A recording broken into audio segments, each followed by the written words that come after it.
When you manage procurement for multiple facilities, every order matters. But when it's for a hospital system, they matter even more. Grainger gets it and knows there's no time for managing multiple suppliers and no room for shipping delays.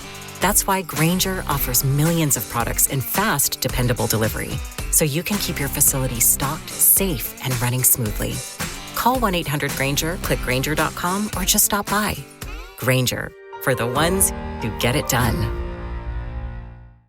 When you manage procurement for multiple facilities, every order matters. But when it's for a hospital system, they matter even more.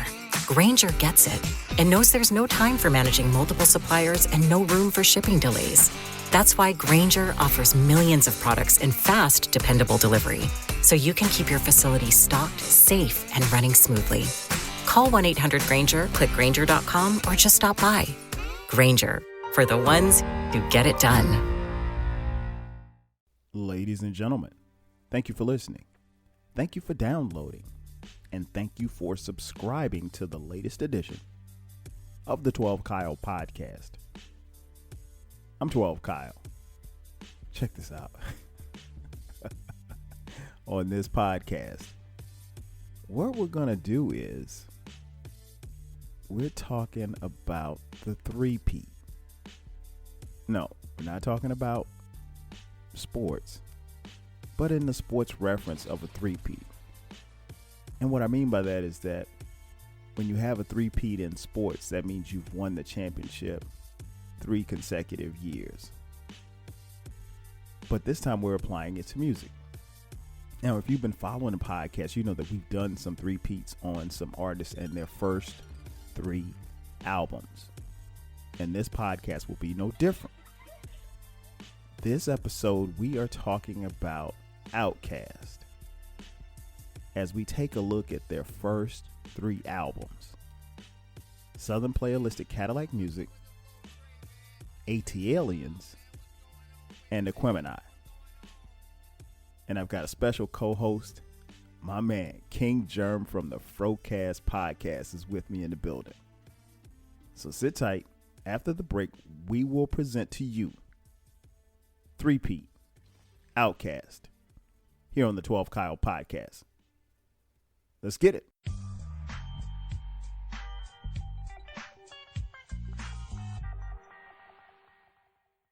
And just like that, we are back. Ladies and gentlemen, once again, it's your boy 12 Kyle. This is the 12 Kyle Podcast, and we are talking about the three-peat. If you've been following the podcast, you know that we've done a few of these three-peat where we go through 3 albums from a particular artist, and we kind of view it like from the sports angle. It's a championship, and then we'll come back and come around after we break it down and just talk about what we liked or maybe what we didn't like about these particular albums. But you see the headline, you see we have a guest in the building. Well, he's really not a guest. He is one half of the almighty Frocast. Ladies and gentlemen, boys and girls, my man, King Jerm. Jerm, what up, baby? What's going on, Kyle, man? Thank you for having me again, man. I'm over here in the plush 12 Kyle Podcast studio, man. Y'all should feel the leather. Is this Italian leather, 12 Kyle? This shit is plush, man. This is amazing. Amazing. I mean, whoo! 12 Kyle know how to treat the guests, man. So how y'all doing, man? How you doing? Man, glad to have you on here, man. And gotta thank you for having me on your podcast, episode 454. 454, yes. 454, the Frocast, man, with you and Queen Jerm, your lovely wife. Man, I had a ball. I could not stop laughing. If you did not get a chance to check that podcast, I'll make sure that you check out that podcast as well as all of their other podcasts. Matter of fact, I'm not even going to tell you guys about his podcast. Jerm, why don't you tell the people who don't know about your podcast when you guys drop in the whole 9? Oh, man, well, I got a little podcast called The Frocast, man. We drop a little podcast, man. We drop every Friday, on all DSPs. So we out there on all of them. It's just me and my wife, man. We just talk about, current events, situations. If you really like to hear, I'm going to put you in the mind of a black married couple that you see on TV or something. It's just it's like that. And we just keep it, we keep it real. for the most part, so most of the shit, it be real arguments. None of the shit is phony. Like, but y'all real. But we have a good time, man. We have a good time, though, And you don't have to be married to appreciate the not at all. The exchanges that go back and forth. Just real good people, man. One of my favorite podcasts, period, no matter what. So make sure that you check out the Frocast. Like Jerm said, every Friday. Hey, they don't miss a beat now. They're there every Friday. They ain't taking no weeks off. They're not doing seasons. I mean, no knock on anyone who does, but Jerm and Queen Jerm, they're there every Friday, so you can get your earful. And the podcast usually you guys run about hour 15, hour 20 minutes. Yeah. We don't try to keep it that long. We like the people at church, man. We don't try to keep it that long, man. No doubt. With Jerm, I had to get you back on, man. And like I said, if you've been following the podcast, you heard Jerm on here before. I know Jerm's been on before. We talked about Jordans on one podcast, the Air Jordans. We talked about left-handed cigarettes on one podcast. Yes. And Jerm just makes mostly talk because I don't know much about left-handed cigarettes, but yeah, man. So on this one, we're going to talk about the three-peat, and this particular artist that we're going to talk about is none other than OutKast. OutKast's first three albums, if you don't know, they are, the first one was Southernplayalisticadillacmuzik, the second one ATLiens, and the third Aquemeni. So now, if you've been following the podcast, you know this is a little different than what I normally do when I'm breaking down albums who have turned 10 or 15 or 20 or 30 years old. So I got Jerm on here. So let's go ahead and get it started, man. The first of the three-peats. You got, before you win 2 championships, you got to win 1. So OutKast's first championship was Southernplayalisticadillacmuzik. That album dropped April 26, 1994. It was produced by Organized Noise. It was obviously certified platinum. So let's go back. Jerm, where were you in April of 1994? Oh, man, April 94, I was about to turn 16 that year. Young buck. And yes, young buck. And I remember being at the mall, my birthday's May 11th, so just so happened to be at the mall. We was at the tape store because, walking with grandma. I said, hey, grandma, let's walk to the tape store. And they was just taking OutKast out of the damn box. And I was just like, oh, shit, that's that group that got Players Ball. That's that, oh, shit, I got to get it. So I was like, grandma, can you please give me an early birthday gift? And, she, little talking, little convincing. She bought me this tape. Then I was like, well, grandma, she was like, well, let's go get you a Walkman. She gave me a Walkman. Oh, wow. Hey, that was my early birthday gift. And when I tell you, I let that tape rock till my tape pop. That's what I did with that first album with Southern Playalistic. That album, it really changed me as a person. Like it kind of, that album shaped me. Like at that time in life when I heard that, it was something that I really related to, legitimate Southern hip hop. Like not no shit that I had to be ashamed of. That, you know what I'm saying? Like, that I like. My friends say that shit like, oh, you like that shit? Like, I mean, yeah. But this right here, I was like, you cannot deny these guys. I said, you cannot deny these guys. And it just really, it made me proud to be from the South when this album dropped right here. It really did. No doubt, man. I totally understand and feel where you're coming from. For me, April 26, 1994, I know exactly where I was, or at least around that time, I was getting ready for Freaknik. I was a college student at South Carolina State University, Jerm. He did it. He did it. I'm gonna start a 12 cal challenge. Every time he mentions this university, y'all have to take a shot. That's the 12 cal challenge. Hey, that's adults can do. That's safe, and it's not embarrassing. Hey, but it's my school, man. I'm a proud Bulldog, man. So yeah, I was at South Carolina State University. I had come to Atlanta for Freaknik, and came down here and lost my ever-loving mind. And that following week, this album came out.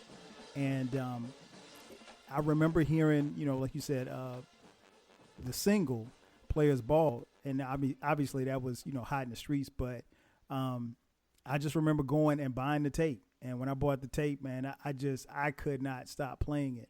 It was something that, man, just really resonated with me. And not just me, but all of my friends, because we finally had somebody that looked like us, that kind of sounded like us, that wasn't really, and trying to cater to New York or LA or whatever the case may be. They were just their authentic selves. And it was dope, man. It was really, really dope. And I remember buying that tape.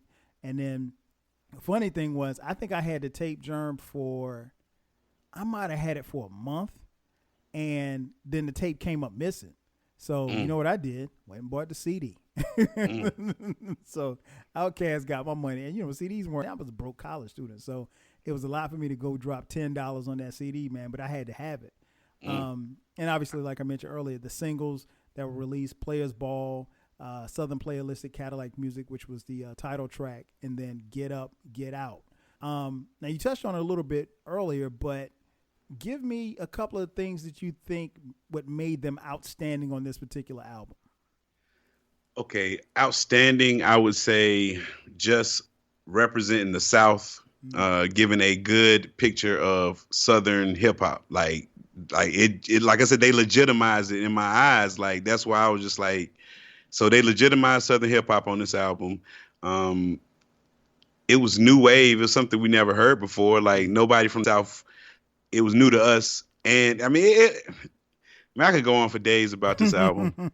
You just like this. If I could go anywhere on the planet, and if I had to be on an island, this would be one of the albums I take with me, because it has a special place in my heart. So it's so many nice things I can say about this album, but I can't say enough about it. It's one of those 12 Kyle. I'm getting goosebumps now just thinking about it, because it just brings back that much nostalgia.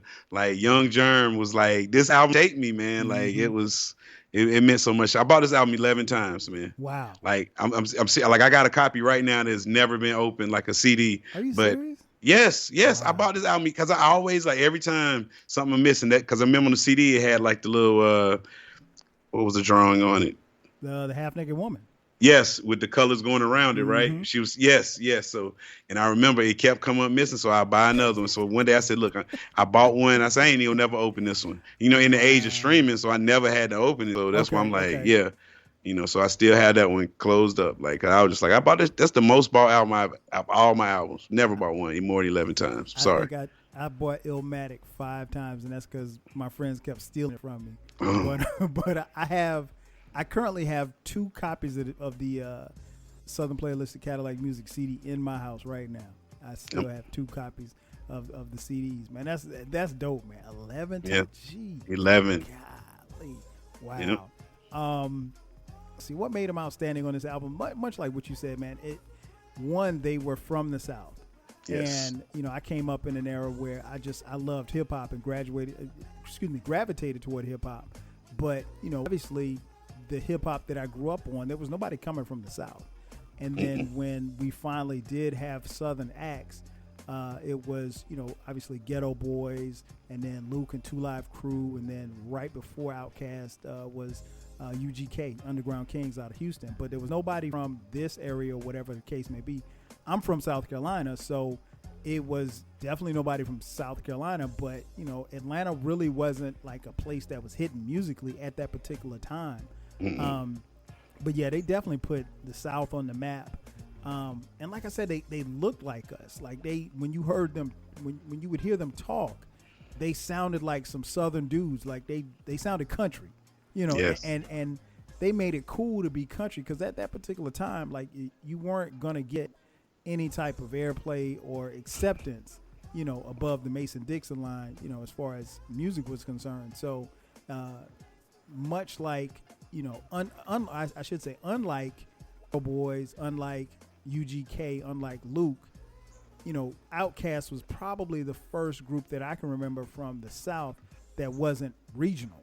Like, their success wasn't regional. When OutKast blew, they blew across the country. Eventually, it didn't happen overnight, but eventually, success and everything helped propel them to out of the stratosphere. Didn't that kind of make you angry when they did that? When they got, like, I was just like, man, this was our thing. Y'all not supposed to like. I was okay with nobody not liking OutKast, but us in the South. Like I was super okay with that. Like I was just. Well, you know what? You know, I think that's very typical of hip hop fans. Yes. I think that's very. You want your artists and the people that you really, really identify with to stay with you. It's like almost that thing where you have, like let's say a really dope underground MC. You want him to stay underground. The minute that he or she makes a hit that makes it to the charts and they start getting play on BET and MTV, you're like, oh man, now the masses have them now. So you don't really want to share them with everybody else. So I totally feel where you're coming from. Yeah. But they were ours, man. They were ours. They represented us. And I mean, like I said, I was in school at the time. By the time that I left Freaknik, I knew I was coming to Atlanta. So I'd already made up my mind. I'm moving to Atlanta. I mean, I fell in love 20 times in one weekend. So wasn't that a 3 Stacks verse? It might have been. He said something about come down for Freaknik, and then next thing you want to move to Atlanta. That's true. That's true, man. I mean, like I did a podcast on it. It was Freaknik was everything, and I mean, like just to hear these guys at that particular time, and it was a great movement, and it was a great wave, and they literally opened the door for Atlanta, and it was one of the reasons why I moved here in 1997 and been here ever since. And I don't think I think we all can recognize the dominance that Atlanta has had over hip hop over the last 15, 20 years. It would not have happened had OutKast not, opened the door. Well, I can't even say they opened the door. They really kicked the door down, to be honest. As far as Southernplayalisticadillacmuzik, the album, what's your favorite track on the album? Get Up, Get Out. Okay. Okay. Get Up, Get Out is my favorite because it was my alarm clock song. It came on every day. So every day when I woke up, Get Up, Get Out came on for about 7 years.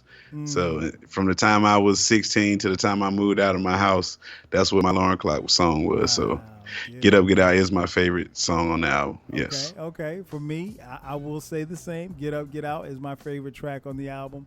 Once I saw the video, I was like, yo, I mean, like I was already hooked, but everybody was on there was just, buzzing, man. It was just great to see Southern MCs just go at it like that. Spit some real stuff, relatable. No like question. it was just like spit relatable rhymes. Like, I mean, come on, man. CeeLo, I mean, I'm gonna go ahead and say CeeLo probably had the best verse on the song. Like, I mean, hands down. CeeLo killed it, man. Yeah, he did. Shout out to CeeLo with that dope verse.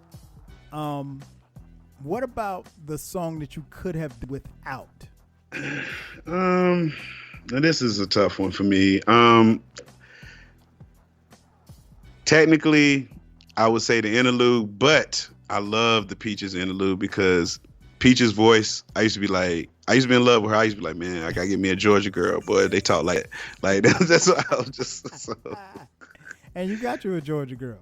Yeah, it's funny how the world work out like that. But shh, don't tell her that. Don't tell her the inspiration was. Right. But a song I could have did without.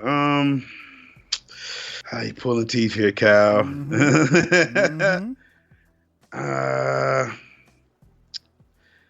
I'm gonna go with Funky Ride, even though it's not a song, but technically it is a song. But I like Funky Ride. Right. You know what I'm saying? But if you want to go to answer the question, I go with Funky Ride. You know what, man? Funky Ride was a joint that I probably didn't appreciate back then, but I do now. And like back then, I'm depending on my mood, I might have skipped it or I might have just, but now I'm letting it ride because I want to hear it. Song I could have done without was Deep. Yeah, Deep is okay. It's not. But that was the introduction to ATLiens. That was like right. But you got to understand. So we didn't have the context of having ATLiens. Okay, so I got you. Now Deep makes sense. But I'm going kind of back off of what I felt at the time. If I had to get rid of one song in 1994, I'd probably say Deep. And you're right, Deep. Where Deep leaves off at is where ATLiens picks up at, which is the second championship. We'll get to that in just a second. But yeah, I could have. That's the one song I could have done without was Deep, and it wasn't. It's not like it's a bad song, and it's a song. When I listen to it now, I'm definitely letting it ride. But I'd probably say back then, I probably skip it. Championship moment. winning the Source Award as the best newcomer in hip hop. And of course, that was when famously OutKast at the 1995 Source Awards, the audience thought that Biggie should have won, and they subsequently booed the hell out of OutKast. That being said, I think that was their championship moment. How, I know you touched on it a little earlier, how did this album impact you? Like I said earlier, it shaped me. It basically, it gave me pride to be, it made me proud to be Southern. Mm-hmm. You know what I'm saying? Because, you know, when we was just dominated with the New York influence, it was something never felt right to me about accepting that New York way. Cause I like live down south, and we go up there talking like this, they're gonna be like, you country, like, you know what I'm saying? So I just was always like, I'm not with that New York stuff. Like, I've never owned a pair of Timbs, none of that. Oh, you know what I'm saying? I'm just saying. I mean, yeah, I'm the country dude walking down the street in the snow in tennis shoes. That's me. But like I said, this album me. It made me proud to be Southern, and it just, I don't know, man, it made me see, like, it gave me game. Like, it was all of that. It was just, this is an important album in my life. Like, it's part of the storybook of Jerm. This would be on there, like one of them albums. No doubt. And I echo some of those same sentiments, man. I think what was interesting was that for the first time I saw cats I could relate to in hip hop. You know, now as much as I idolized Run DMC, Tribe Called Quest, I could never be those guys because I didn't necessarily live the lifestyle that they lived or lived where they lived. You know, I could live vicariously through Ice Cube, you know, and learn more about South Central LA, but I had never been there before, you know, other than his music. But I had been to Atlanta and been able to see some of the things that they had talked about, been able to ride on some of the streets that they talked about, and that made a difference. So it was definitely more relatable. And I finally had some, and again, no, and there's no disrespect to, you know, Ghetto Boys or Luke, you know, or UGK for that matter, but I really could relate to, you know, OutKast a whole lot more. And relatively speaking, they were right around the same age as I was. Maybe I was a couple of years older, so they weren't like that much younger than me. Then we moved to the second championship. ATLiens. This album dropped August 27, 1996. Also produced by Organized Noise, OutKast themselves, Mr. DJ. This album went double platinum. So, Jerm, where were you August 27th, 1996? Oh, man, I had just graduated from high school, like, you know, a couple months prior. Okay. I was working at Cone Mills. Cone Mills was this textile plant, you know, that, you know, basically where you go and just say, hey, throw your hands in the air and say, I give up, you know. And I was in that process of, like, you know, I was 18. I'm working at the mill. I'm making good money, you know, OutKast album coming out. And, you know, when that album came out, man, so I was working at the mill, and that's why I had to make my decision. Like, do you want to go to school or do you want to be a working nigga the rest of your life? Mm-hmm. And so that's the process. That's where I was at that time in August of 96 when that album dropped. No doubt. But I had money to go buy me a brand new speaker system when this album came out because I had said job. You had a job. Right, yes, sir. I'm talking about the big CD changer, you know, back in 96. Like, I was like, oh. Wait, did you have the 10 joint or the 6 joint? Oh, it was the 6. You know, the 10 wasn't out. Hey, Kyle's 96 now. The 10, you're right. Yeah, you know, the 10 was probably about $400-$500, man. So, you know what I'm saying? Oh, yeah, I remember having the 6 disc change in my car. You couldn't tell me shit. Hey, I had them Vegas speakers hooked up to it, and with the little cord stick, the little Sermon Vegas speaker, so it had some thump to it. I'm gonna take you back. I had a 6 disc changer, and it was up under my driver's seat.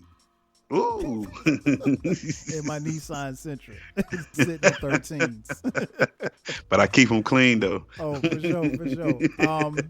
August 27, 1996, where was I? I was still at South Carolina State University, and I was trying to graduate.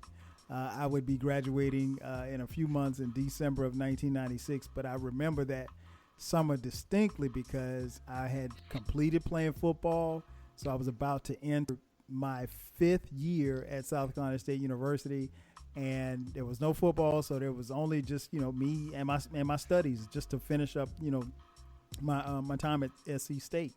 And this album came out that summer just as we were getting ready to go back to school. I remember that distinctly, going down to, I went to the Prince of Orange Mall to buy the CD, and I bought it and just banging it in the car. I remember just sitting in the parking lot.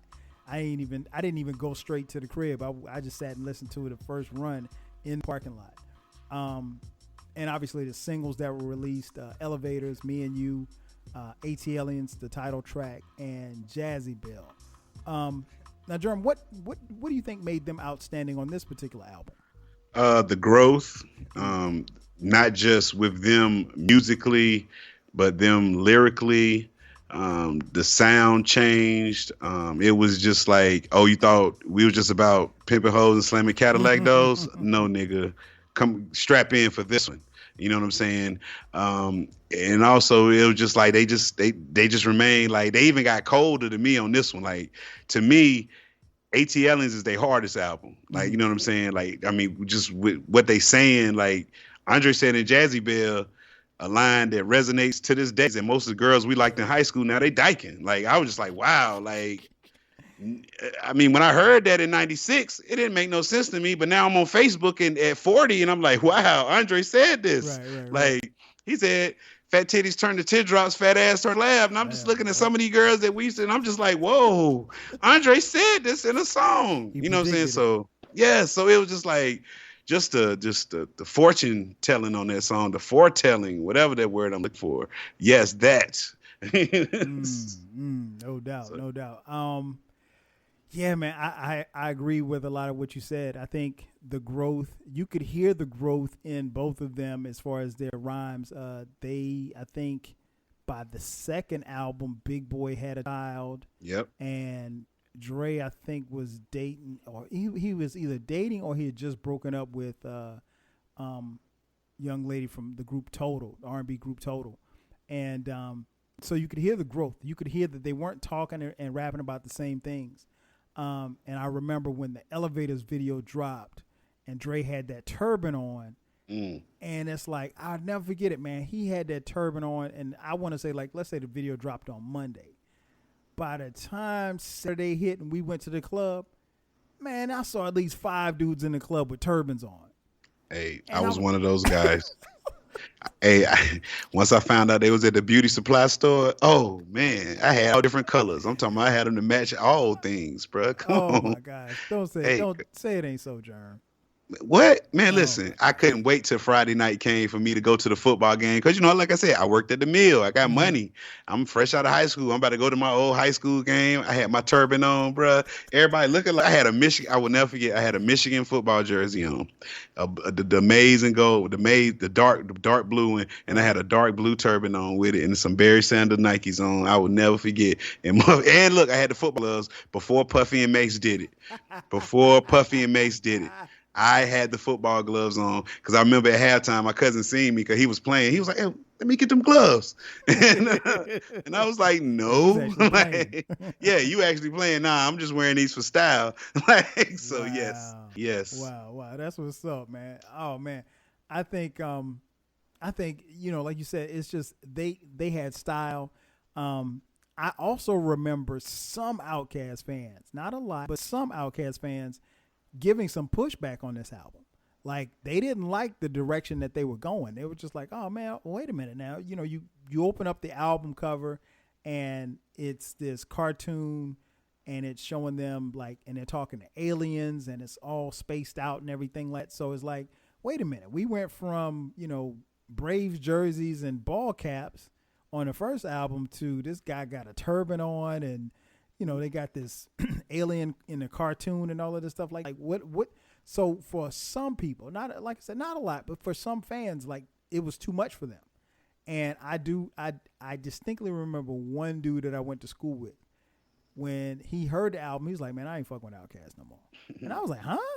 He's like, "Man, this ain't what I want." He wanted them to be the same on the second album as they were on Southernplayalisticadillacmuzik. And honestly, they just weren't, you know, in that space anymore. Like I said, they were both maturing. But yeah, those are some of the, I think, that stood out on the album. You could hear the growth. You saw the growth. You saw that these guys were starting to be trendsetters. Because like I said, when I went to the club and I saw somebody on a college campus who had not been wearing a turban at any point before. All of a sudden, the album, the video comes out on Monday. You see it on Rap City. You see it on MTV. And then the next thing you know, on Saturday, you got a turban on your head? Nah, man, I'm not. Come on, man. Who you fooling? I mean, hey, man, come on, Kyle. The influence, man. The influence. I see it now. And I mean, that just speaks to who they are. What are you saying? Hey, look. So you telling me when young Kyle stepped on the South Carolina State campus with his pants on backwards because Criss Cross did it. Okay. No, never. It's funny. My daughter was just. We were just having this conversation yesterday about Chris. We was in the car, and I never listened to the radio. I just happened to turn the radio on, and Jump was on, and she was like, "Yeah, Daddy, those are guys that wear their pants on backwards." I said, "Yeah, they will wear their clothes on backwards." And she stopped for a second. I was looking in the rearview mirror, and she said, "Did you ever wear your clothes backwards?" I was like, "No, like no, I was not going to do that." So yeah, as far as ATLiens, man, what's your favorite track on the album? Well, I'm gonna go with my favorite track is it's got to be the quintessential OutKast song. If you were from an alien or you never heard of OutKast, you say, "Hey man, play me a song that describes OutKast."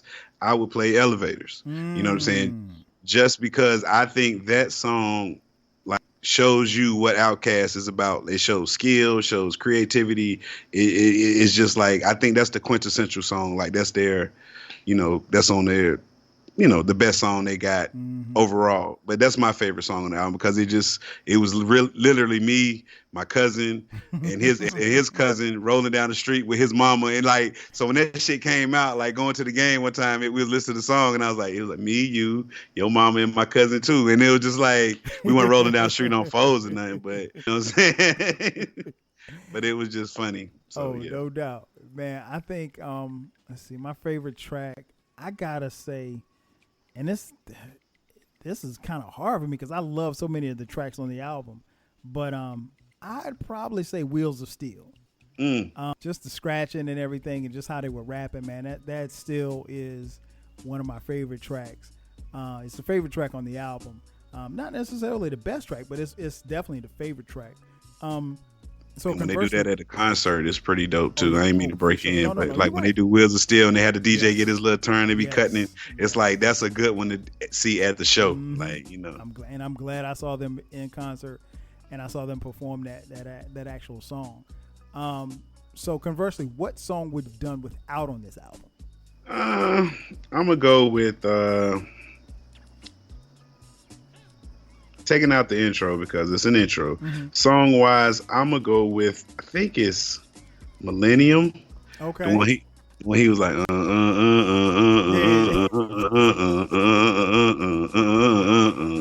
come on. Like what? Huh? I mean, but that's what I said.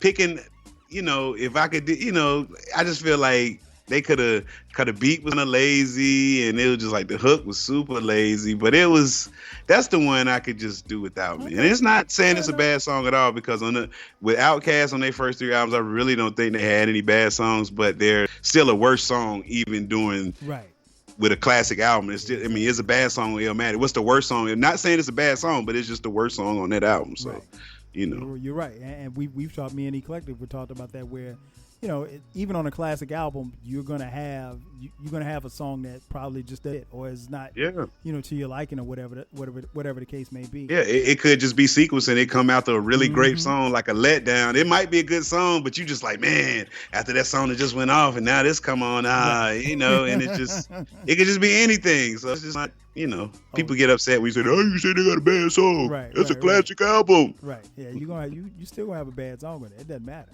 Yes. Let's see. Song I could do without Extraterrestrial, E.T. And it could be because, like you said, I was cool with Millennium, and Extraterrestrial comes right behind Millennium. So I think once I heard it, out of this, where are you at? I was just like, it's real slow. Like it's the beat. Yeah. It's just real slow, melodic. It's not a bad song. It's one if they had not put it on the album, I'd have been cool. You know, it wouldn't have been no big for me. I have here, as far as their championship moment, I think the release of Elevators as a single was one of their championship moments on this album, because this literally sounded and felt like something that we had not seen or heard in hip-hop before. And it was melodic. It was something that was catchy. But, you know, even if you get past the hook, Dre and Big Boy are spitting. You know, sir. It's not like nowadays where you have, you know, a catchy hook and then ain't nobody rhyming about nothing. No, Dre and Big Boy are actually spitting on this track. So I had that as their championship moment, and I found it interesting that what was this? I think it was late last year at the time of recording. They did this thing on was it MTV? It might have been VH1. The 6 greatest songs, 6 like most impactful songs in hip hop history. It was something that was done by Questlove and Black Thought of the Roots, and this song was one of them. Elevators. Of all the hip hop songs, they broke it down to 6 songs. This was one of the 6 tracks that made their list as far as greatest hip hop songs ever. So how did this particular album impact you as well?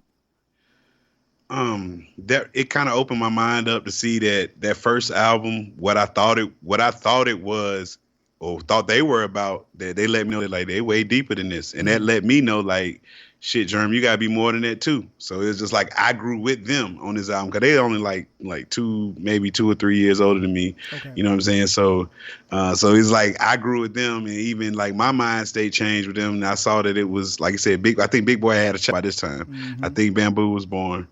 No, Bamboo was not, because he didn't come through till Snake on You. So I'm sorry. Yeah, exactly. And so it was just like I matured more with this album. It's just so they did too, sound wise, musically. Like because at first I was one of those OutKast fans. Like, hold on, like I wasn't expecting this, because when Elevators first dropped, I was like, okay, I kind of dig it. You know what I'm saying? I'm like, it's different. It's the second album. And then, you know, when I got the actual album, I listened to it. Like, first listen, I was like, I don't know, man. I was on the fence. And then I just kept listening, because I said, nah, it's something about this group. I fucks with them. So I kept listening. Then it just, you know, opened my mind up, and I saw like, oh, this greatness. And so. No doubt.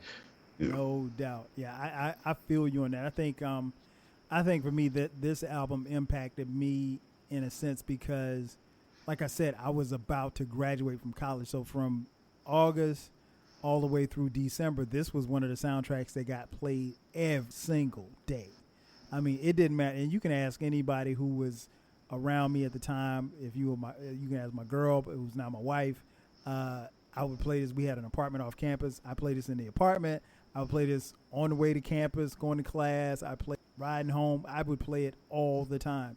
And it's something that never, and even to this day, it's an album that never got old for me. And it's always something where, like, when I listen to OutKast now, in particular, I always listen to these 3 albums together. Like, I never just say, okay, hey, I'm going to listen to ATLiens today. It's never that. It's always, oh, I'm going to run all 3 of these albums. I might run, you know, the 3rd album first, and then the 2nd album, then the 1st album. I may do it like that, or I may go, you know, in chronological order, but it's just, this album impacted me because this was a critical time in my life as far as, you know, about to being able to graduate from college and kind of figuring out, okay, what you want to do.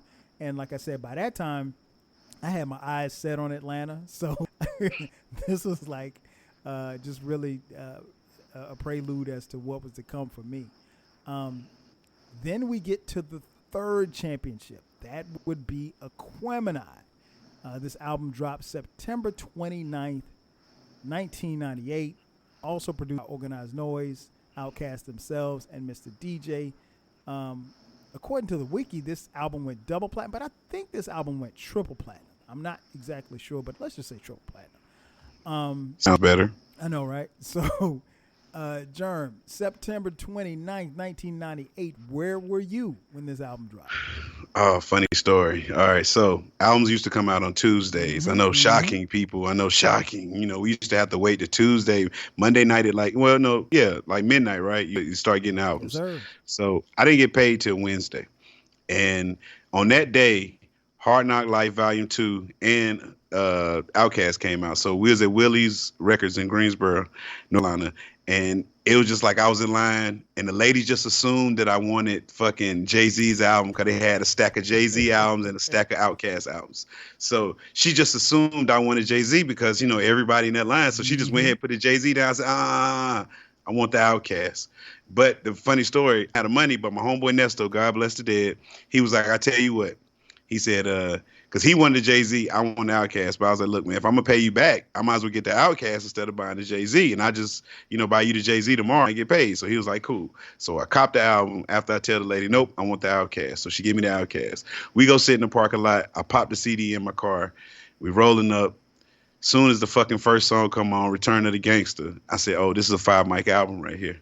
Like soon as I heard the first boom, boom, so I said, whoa. I said, this is a 5-mic album right here. So, I mean, I knew it because I was like, the Source done shitted these boys on their 5 2 times. Because I think they got a 4.5 the first 2 albums. Yep. You know what I'm saying? And so I said, the Source done shitted these boys. I said, but as soon as I heard this one, I said, this is a 5-mic album. As soon as I heard it. And we sat there and listened to the whole album in its entirety without leaving the parking lot from the record store. And I was blown away by this album. Blown away. Wow. Man, blown away. That is the key phrase. September 29th, 1998. By this time, I had moved to Atlanta. Was young, single, had a pocket full of money, and I was enjoying it. And I mean, like, when it is really hard to describe to people who weren't here. I mean, I'll put a Jerm, and for those of you listening, when the album came out, the day that the album came out, there's a hip hop station here. It's called Hot 107.9 now, but I think at the time it was 97.5. They played the album on the air in its entirety. And when I tell you, you had to go everywhere. You had to, wherever you went to get the album, you had to make sure that they had copies there because there were places that were literally selling out. And I'm not talking about your little mom and pop stores. I'm talking about like a place like Best Buy who might get, I don't know, 100 CDs. Like, if you didn't get that album that week, man, probably the first couple of days, there were Best Buys that were sold out. It was like, nah, you gotta come back. Come back next week. Yeah, and here's the thing, you listening that may be a little bit younger to understand. If you went to a record store, you went to a Best Buy or someplace like that, and they were sold out, like, imagine your best friend getting the album, and you don't have it, and you've got to wait, and you have no timetable as to when, you know, you'll be able to get it. It's mind-boggling when you think about it, and it's really inconceivable for those who, you know, can open up their Spotify or, you know, Tidal or whatever the case may be, or Apple Music, and just press a button. You can hear any song that you want to hear. But, you know, this album was so critical, man. I just remember going to Best Buy, getting it, and I remember a line at Best Buy, long-ass line at Buy. And I just remember playing it, and I just kept playing it, and it was just like, much like you, Jerm, I mean, you knew when you heard it that it was a smash, and it was better than the last, it was better than the first, and it was just like, okay, like, I don't understand what's about to happen. And then we got word about the accolades, and I'll get into that in just a second as far as what the album got. So the singles that were released, Rosa Parks, Skewered on the Barbie featuring Raekwon, and The Art of Storytelling Part 1. So what made them outstanding on this particular album? Okay, it seems like on this album they had mastered their sound. Like this was prime OutKast. It seemed like they were hitting on all the accords. It seemed like what one didn't say, the other one did. And so every song they did felt like a complete song. It was just like it was like they were like a basketball team that been playing together for years. They knew where everybody would be at on the floor. It was just like perfect timing. It's just like they didn't miss on this album right here. It was refined OutKast. It was like this is at the top of the game. And I'm gonna say this, 12 Cal is not telling the truth about how Atlanta was during the time when OutKast was out. Like this was like this was a good time in Atlanta. Like when OutKast album was like from '94 to that 2000 period. Like man, like Atlanta was a magical place then. So he underselling it right now. I'm just gonna let y'all know that. Like, well, I mean, it is one of those things, man, where I try to put it in the words as best I can, but for those of us who've been here a while, or for the people who are originally from here, it's what you call old Atlanta. Mm-hmm. And I'm going to do a podcast at some point on old Atlanta, but this was old Atlanta. I mean, like, it was when you could not go anywhere and not hear this album. It was incredible. It was everywhere. And I think one of the things that made this album so special and what made them standing on this album is that they did such a great job of representing the city, and I don't want to, and at the time Atlanta was starting to bubble, as far as the music scene was concerned here, but like they put on for the city in no way I think that anybody could for their particular city, because, there weren't, New York is different, obviously, and LA is different because, obviously they're bigger places and they have an established music history. Well, Atlanta's music history wasn't that long, and Atlanta's hip hop history was even shorter. And here they are, standing at the forefront, and they literally put the city on their back, and they represented the city so well, man. It was crazy. I mean, like, you literally could not anywhere. If you're walking on the street, you heard this album. If you were in the clubs, you heard this album. And I mean, I'm talking like in the clubs, they would be playing B-sides. Like they would be playing songs that normally wouldn't even get played on the radio, and they were just so beloved, and they really, like I said, they did a great job of putting the city on the map. This album, for me, just on a personal note, is one of my favorite albums of all time, like period, in any genre. And I never get tired of playing. Man, it's just incredible.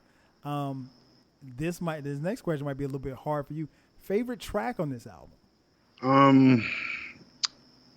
Favorite track, I would say Aquemeni, just with the depth of the song, how deep it is, and the visual, just like both of them. I mean, that song there, because when you thought it was over and that shit came back on your ass, like the first time hearing that, I was just like, man, if I was at church or something, that's when you stand up and you just walk off like when when that person, man, that's when I just like, man, these boys done it again. I think that's song number 5, I believe, and so.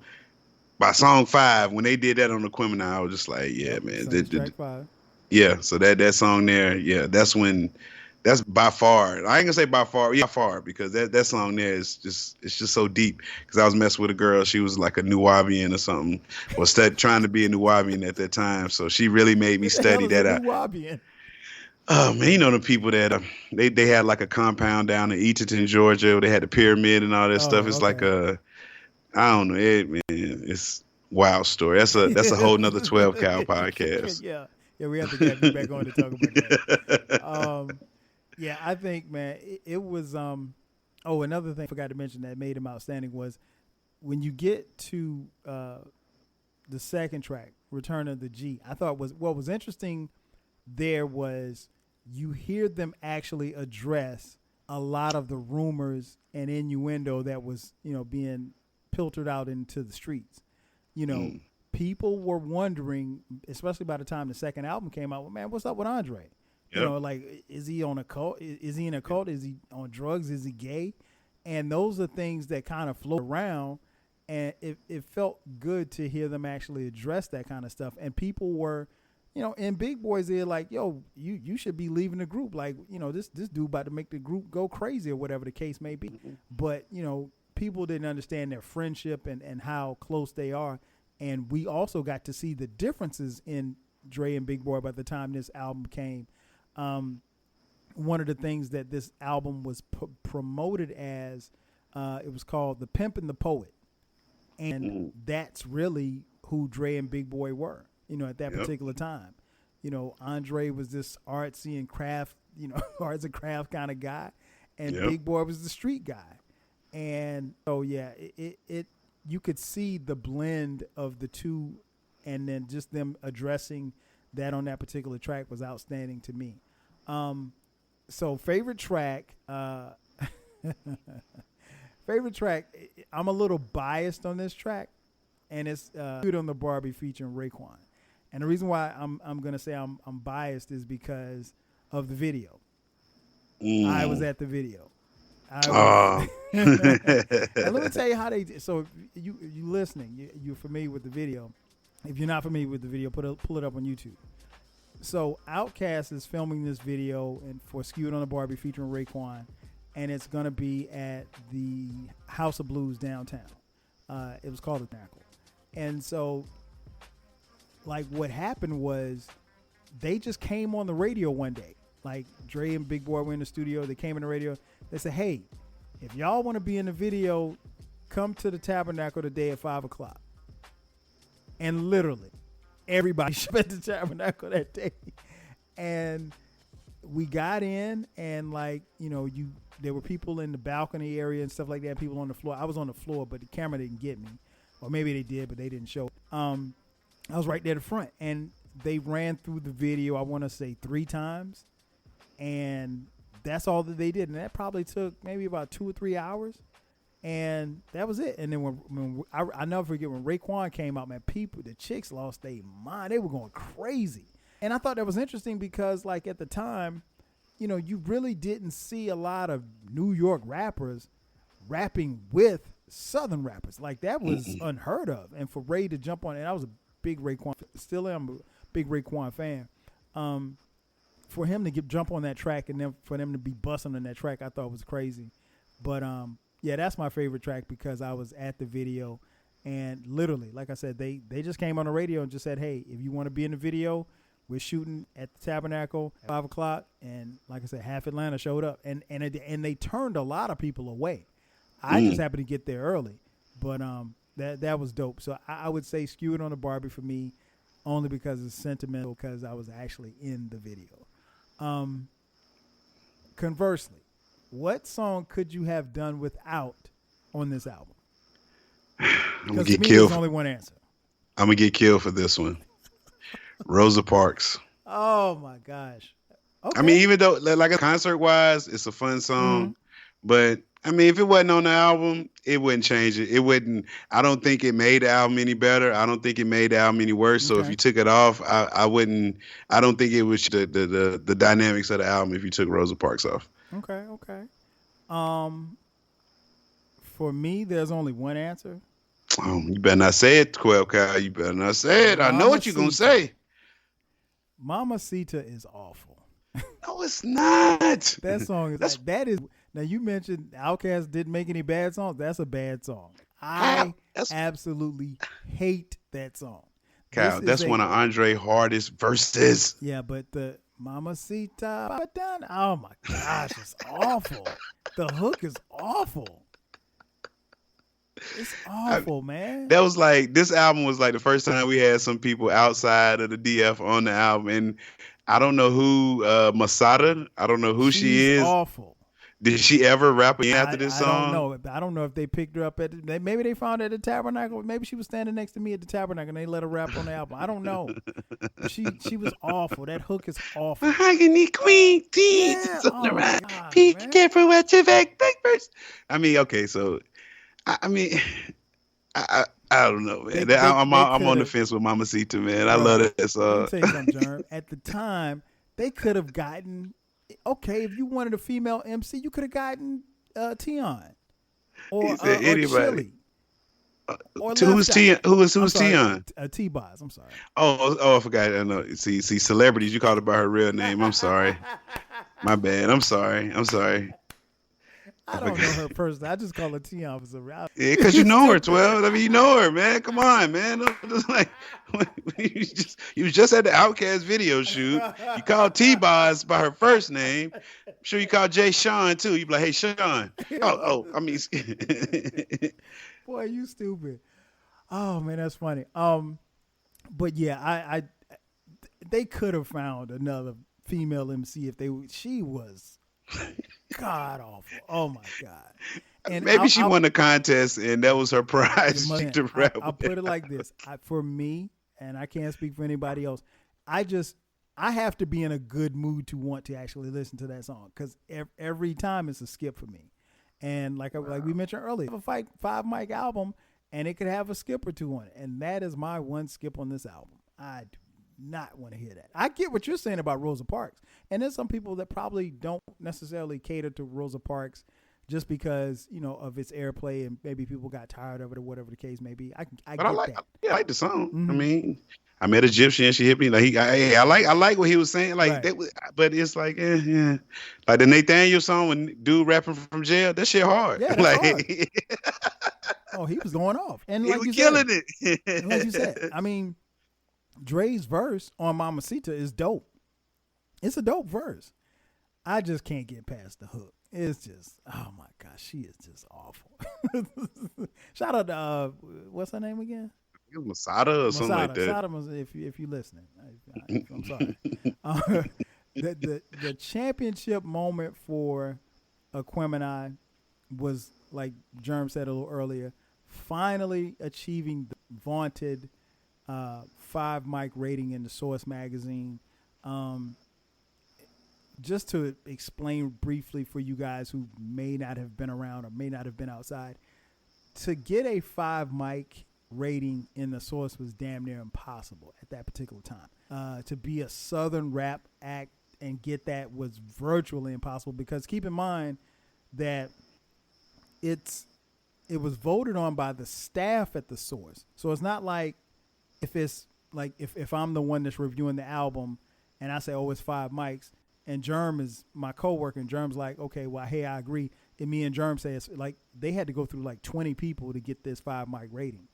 And so, and in typical, sign of the times fashion, normally when we would hear that an album might be getting a 5 mic in the Source, there was usually a bomb threat at the Source. Like people literally, I mean, of course you can't do that now, but people literally would call the Source and threaten to blow up the building if this particular album got a 5 mic rating. People took it that serious. It's not like how it is on Twitter now where you can just voice your opinion and people go back and forth with you and get mad. I mean, like they literally would threaten to blow up the building because this particular artist is about to get 5 mics.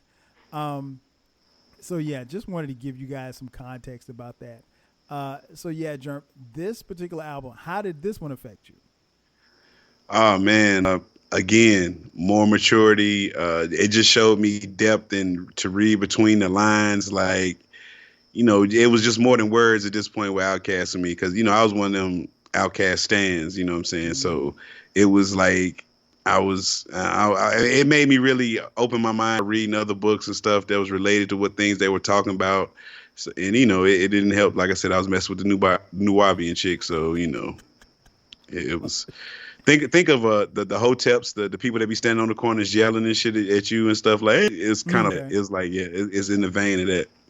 But this album right here, it really it more maturity, more growth, more like just showing me its power in words. Like I mean, OutKast this album blew me away. Like I was only 20 when this album came out, so I was just like, wow, I got a lot more growing to do, buddy. Like, you know what I'm saying? Like, you ain't seen nothing yet, pal. Man, you know what I'm saying?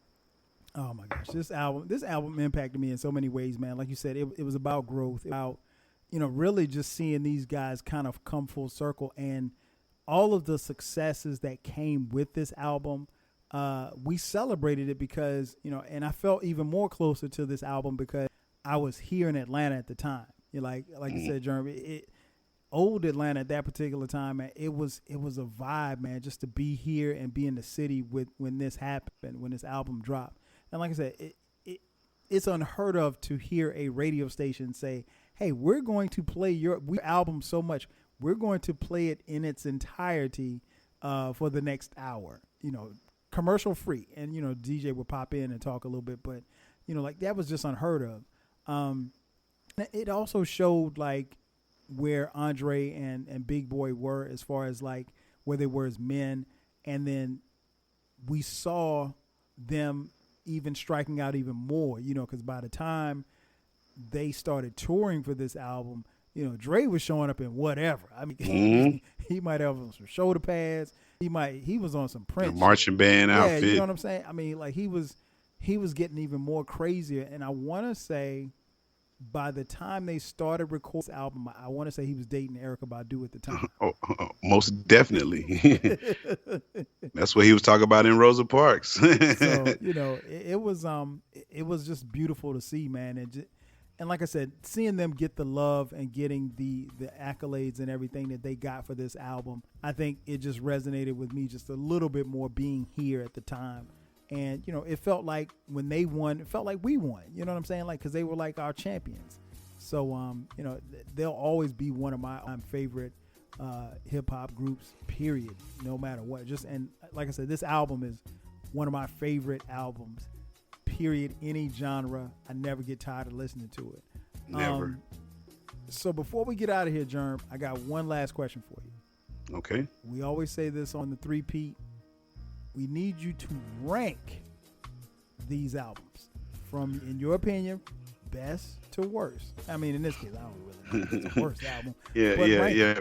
From first to third. We'll say first to third. Mm-hmm. Okay, my personal opinion, I'm going to go with Aquemeni first.